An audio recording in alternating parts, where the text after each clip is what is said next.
Secondo le previsioni dell'Osservatorio Nazionale sulla Salute nelle regioni italiane, coordinato da Walter Ricciardi, consulente del governo e membro dell'OMS, la Sicilia raggiungerà il 30 aprile quota contagi zero e dunque, dopo l'Umbria, Basilicata e Sardegna, potrebbe essere l'isola ad uscire dall'emergenza Covid-19. I giorni indicativi potrebbero essere tra la terza settimana di aprile e la prima settimana di maggio, con l'assenza di nuovi contagi.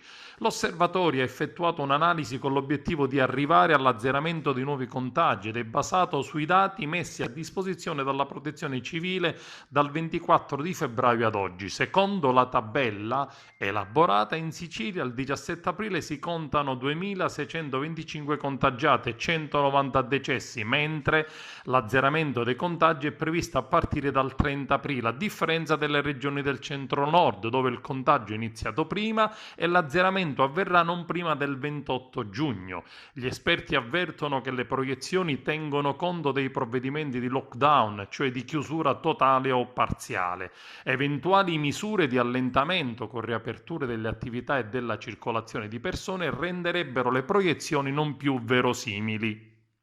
Si sottolinea inoltre che la precisione delle proiezioni è legata alla rilevazione dei nuovi contagi. È risaputo infatti che questi possono essere sottostimati a causa dei contagiati asintomatici. Le proiezioni effettuate evidenziano inoltre che l'epidemia si sta riducendo con estrema lentezza, pertanto il passaggio alla fase 2 dovrebbe avvenire, dicono gli esperti, in maniera graduale e con tempi diversi da regione a regione.